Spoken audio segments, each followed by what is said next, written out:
So here we are again, back in Cleveland. The city of heartbreak, the city of quarterback curses, the city where you think you've seen everything, and then somehow, the Browns manage to throw another curveball, another twist, another punch straight to the gut. But this one hits differently. Why? Because Shedeur Sanders, yes, the young phenom, the guy with the endorsements, the charisma, the swagger, is finally speaking up. And let me tell you, what he said wasn't a press conference. It wasn't the usual safe, team-first fluff. No. This was a full-blown truth bomb dropped right in the middle of the Browns facility. And if you're the type of fan who craves the real story, the messy, behind-the-scenes drama that doesn't make the highlight reels, you're going to want to stick around. Seriously, hit that subscribe button because what's coming out of Cleveland right now is pure chaos, and it's only getting started. Picture this. Media day. Cameras flashing. Reporters elbowing each other for the perfect shot. Usually, these things are scripted snooze fests. Athletes saying the polite cliches we've heard 1,000 times. I just want to help the team win, or I'll do whatever the coach asks. But Shedeur? He walked in calm, sharp, like he already knew this day would rewrite the narrative. The assistant GM had just publicly praised Dillon Gabriel, calling him the QB2 and implying that Shedeur might have to wait his turn. A small comment, right? Innocuous in NFL politics. Wrong. For Sanders, that was gasoline. The reporter asks him what he thinks, and instead of sidestepping, instead of giving the usual nod and smile, Shedeur locks eyes with the camera and drops this. I don't know what they're seeing. I don't know what game they're watching. Because I've put in the work. I've shown what I can do, and I'm not here to sit behind guys who don't have my talent. This feels like they're trying to set me up to fail, and I'm not going to let that happen. Boom. Silence. You could almost hear the PR team screaming. Into their headsets. Now let's break down why this matters. Shedeur didn't just vent. No. This was precise. Surgical. He made 3 things crystal clear in 1 minute. He's better than the guys being put ahead of him. He knows the Browns aren't handling him fairly. He refuses to play the humble rookie game that the NFL expects from every young QB. This is what makes Shedeur different. The league has a double standard. If you're quiet, humble, polite, they call you professional. But if you're confident, outspoken, unwilling to play the system, they label you arrogant, a distraction. Young black quarterbacks especially have been walking this tightrope for decades, tiptoeing around egos, suppressing their voices, just to get a fair shot. Shedeur? He's tearing the line down. He's saying, if I've got the talent, the stats, the resume, why should I waste my time playing politics instead of football? And he's right. His college career was ridiculous. Numbers through the roof, poise under pressure, leadership that could rally a locker room, charisma that sold fans in a single press conference. He's not just a player. He's a brand, a force. And yet here's the Browns, the franchise that built its reputation on quarterback mismanagement, acting like they can toy with his career. The irony is almost laughable. Most rookies would never say a word. They'd keep their heads down, terrified of losing reps or endorsements. But Shedeur? Fearless. He doesn't need Cleveland's approval. He's already validated. Nike, the media, the fans, even his last name, Sanders, gives him leverage. The Browns need him more than he needs them.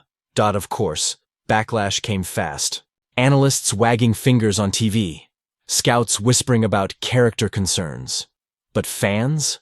Oh, fans loved it. People are done with robotic quarterbacks. They want personality, authenticity.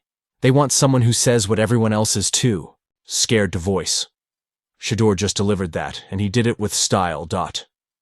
Now let's address the elephant, Deshaun Watson. Sanders didn't call him out directly, but the subtext? Crystal clear. He was calling out the Browns for propping up Watson, protecting him despite underwhelming performance and a contract that anchors the franchise.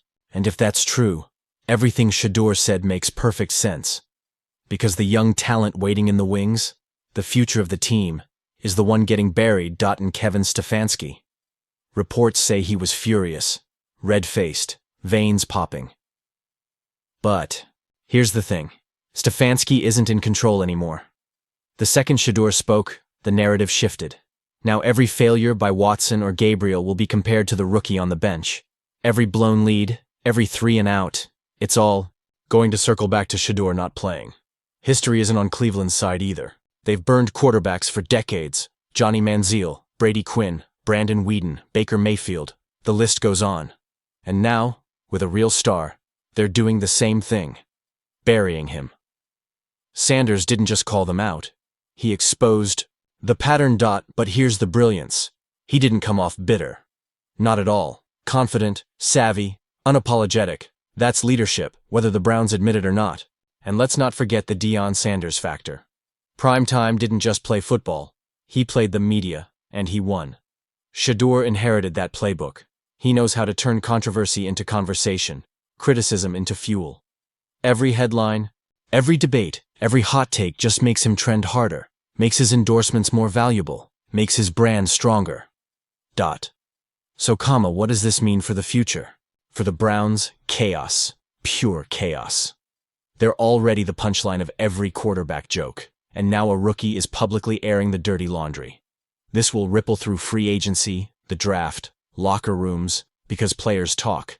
And when someone like Sanders speaks, it spreads like wildfire. For Sanders, this could be the birth of something bigger. Not just a quarterback, not just a player, but a movement. Outspoken, unapologetic, brand savvy, refusing to play by outdated rules. Fans want it, sponsors want it, the NFL? They'll have no choice but to adapt. Let's hand out some awards, just for fun. Media Day Drop of the Year, Shedeur Sanders, for turning a routine press session into a cultural event. Predictable Meltdown Award, the Cleveland Browns, reacting, with fury instead of introspection. Narrative Hijacker of the Year, Shedeur Sanders again, because overnight, he became the story of the league. Takeaway? Authenticity sells, confidence sells. And right now, Shedeur Sanders isn't just a quarterback. He's controlling the story. The only question is, will Cleveland rise to meet him, or will they add his name to the endless list of mismanaged quarterbacks? And here's the thing. It's not just noise. The whispers are real. The veterans, some of them exhausted from seasons wasted on management missteps, are nodding silently. The younger guys, they see Sanders every day in practice, watch him dominate. Every drill, land throws like precision-guided missiles, and then see him buried in the depth chart politics. Behind closed doors, they're all thinking the same thing. Finally, someone said it. And fans? Oh, they've already chosen sides. Twitter, Instagram, social media. It's chaos. Memes, hashtags, hot takes flying everywhere. Half the fan base is cheering, yes! Someone finally called out the circus for what it is.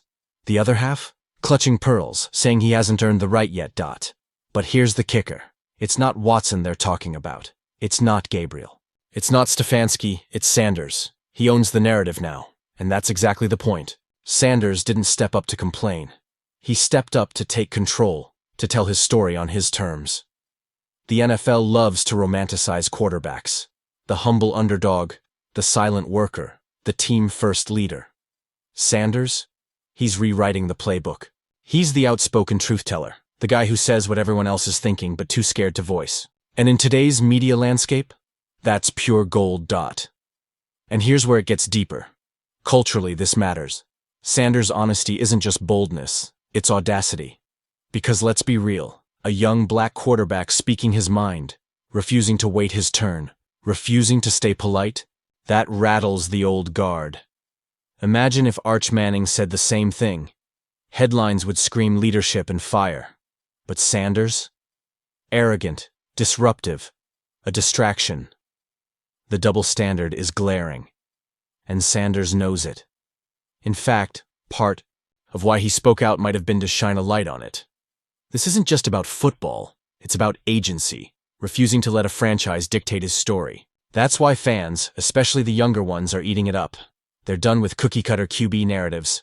They want realness, rawness, authenticity.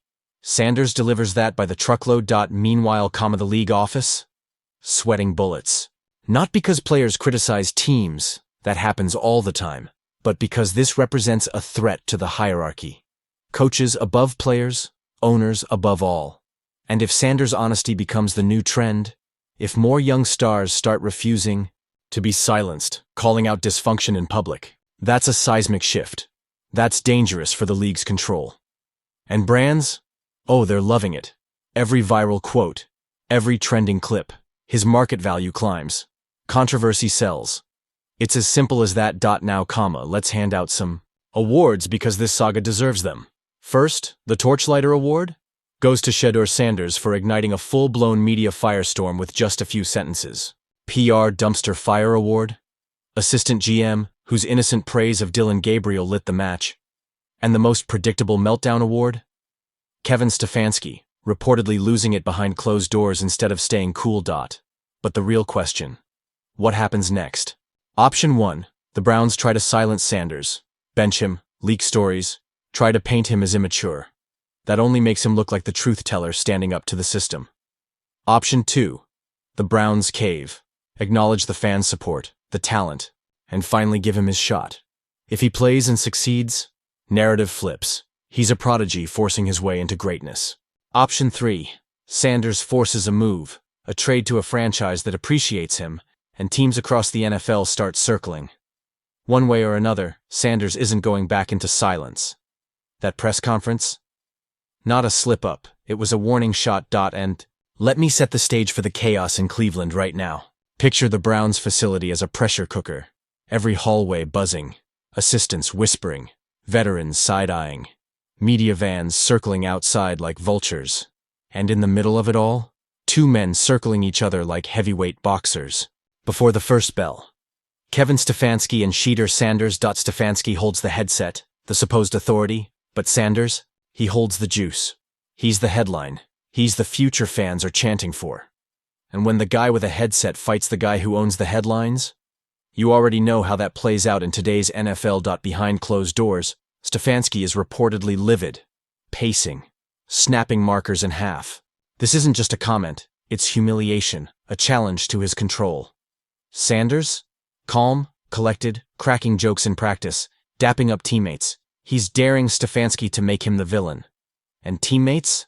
They notice. They see who's tense and who's in control. Guess who they gravitate toward? And don't forget the assistant GM who lit the match praising Gabriel. He's probably hiding in his office, wondering how one quote blew up into a full-blown franchise crisis. Welcome to Cleveland, where kindling is always dry and one spark is enough to start a wildfire. The locker room? That's where it gets juicy. NFL hierarchy is sacred. Veterans on top, rookies earn their stripes. Sanders? He disrupted all that. Some vets fuming. Who does he think he is? He hasn't even played a game. Others, secretly thrilled. Finally, someone saying out loud what they've been whispering for months. The leadership is lost, talent wasted, Watson's leash too long. And the younger guys? Heroes. Sanders isn't just a quarterback, he's a movement. And that terrifies. Stefanski. The media is feasting. Every show, every segment, Sanders versus Stefanski. Betting lines shifting not because of football, but chaos. And Sanders? He owns it. Private meetings reportedly happened. Stefanski versus Sanders, just the two of them. Nobody knows what was said, but the optics the next day were brutal. Stefanski, arms crossed, lips tight. Sanders, loose, hitting, throws, laughing, leading. Rookie versus head coach, authority versus talent. And the rookie looks like the leader. Meanwhile, Watson? He's feeling the pressure, walking into meetings quieter, more withdrawn. He can try to hide it, but everyone sees it. His authority? Fragile, the fan base, already chosen sides, screaming for Sanders to cook, done with mediocrity. Here's the bottom line. This isn't just about quarterback starts. It's about the soul of the franchise. Stefanski, old guard, hierarchy, patience, process. Sanders, new wave, talent, confidence, authenticity. This is a philosophical war over the culture of football in 2024. And Sanders might already be winning. Every headline, every fan debate revolves around him. Not Stefanski. Him. Sanders. Next moves? 3 possibilities. Stefanski digs in, benches. Him tries to reassert control. High risk, fan base alienation, locker room tension. Browns cave, give Sanders a shot. He plays, wins, flips the narrative. Greatness unleashed, but risk of failure exists. Or Sanders forces a trade, rumors flying, Other teams circling. Cleveland, once again, could lose a star before fully harnessing him. Fake awards. Checkmate Rookie Award to Sanders for flipping the script before even playing a game. Paper Tiger. Leadership Award to Stefanski for looking in charge while losing the locker room. And of course, here we go again. Trophy to the Browns for turning hope into chaos. Again. This saga isn't slowing down. It's just getting started, and trust me, you don't want to blink.